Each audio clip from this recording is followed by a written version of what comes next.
A gestão de pessoas no governo federal aqui no Brasil está na iminência de uma verdadeira evolução. A gente vai analisar uma proposta que quer deixar para trás um sistema antigo e todo fragmentado para adotar um modelo integrado e, principalmente, estratégico. Vamos juntos entender o que está por trás dessa transformação. E no centro dessa mudança toda está a Secretaria de Gestão de Pessoas, a famosa SGP. É dela que parte a proposta de repensar, e repensar de verdade, como o governo gerencia sua força de trabalho. A ideia é colocar a gestão de pessoas no lugar estratégico que ela sempre deveria ter tido. Tá, mas por que essa pressa toda? Por que essa urgência? Bom, a resposta está em problemas que, olha, se arrastam há muito tempo e que acabam travando a eficiência da máquina pública inteira. O problema central, aquele que a proposta quer atacar de frente, pode ser resumido em uma única palavra: fragmentação. E olha que interessante, o próprio documento da proposta diz isso com todas as letras. A gestão de pessoas, na prática, nunca foi vista como algo realmente importante, politicamente falando. Sabe? Sempre ficou meio de lado como uma área secundária. E as consequências disso? Nossa, foram enormes para o serviço público. Pois é, essa falta de foco acabou criando um efeito cascata.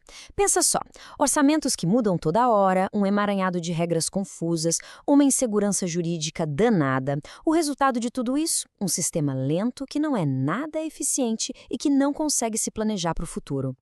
E se liga nesse número porque ele é impressionante. 72% das atividades de gestão de pessoas estão focadas em tarefas puramente operacionais. O que isso quer dizer na prática?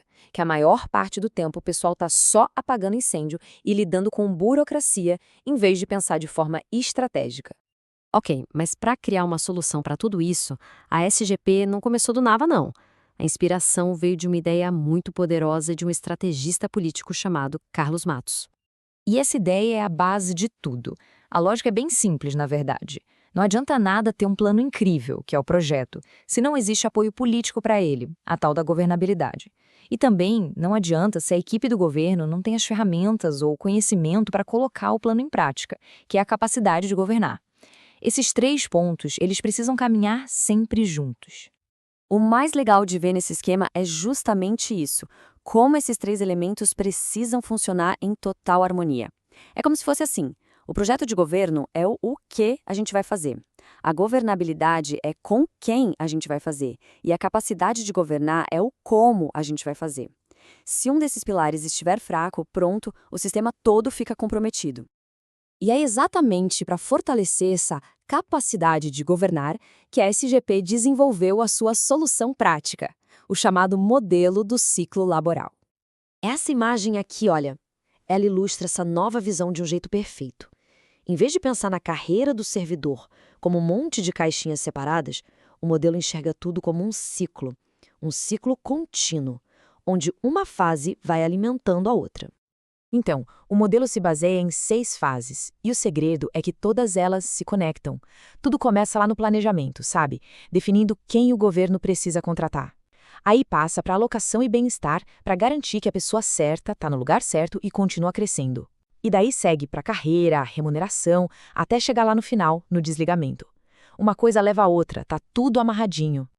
Pois é, e o ponto-chave aqui é entender que o que acontece em uma fase vai ter um impacto direto em todas as outras. Pensa bem, um processo de seleção bem feito, por exemplo, vai facilitar muito o desenvolvimento e a gestão do desempenho daquela pessoa lá na frente. É uma visão sistêmica, de conjunto. Tá, o modelo parece ótimo na teoria, né? Mas e na prática? Como é que isso funciona de verdade?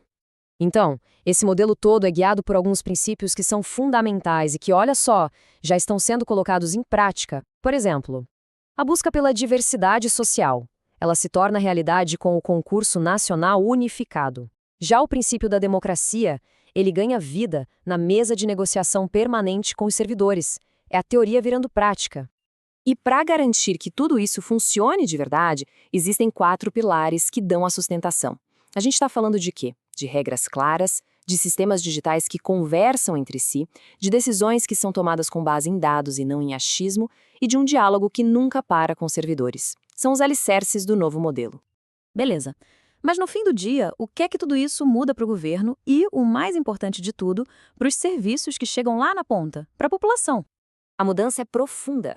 É deixar para trás uma visão reativa, quebrada, que só vive apagando incêndio e passar para uma visão que é sistêmica, que é estratégica e que consegue olhar para o futuro de um jeito integrado.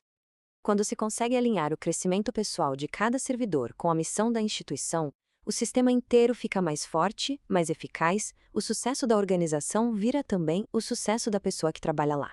Uma coisa impulsiona a outra. E aqui a gente chega no ponto mais importante de todos. Porque, veja bem, arrumar a máquina por dentro, melhorar a gestão do governo, não é o objetivo final. O resultado de verdade é o impacto direto e positivo na vida das pessoas, na sociedade, com serviços públicos que funcionam melhor e com mais qualidade. A proposta, sem dúvida, é ambiciosa e o desafio é gigantesco. Mas a grande pergunta que fica no ar é: será que essa nova visão, essa visão sistêmica, pode realmente transformar a qualidade dos serviços públicos para toda a população brasileira? A resposta para essa pergunta, no fundo, é o que vai definir o futuro da administração pública aqui no nosso país.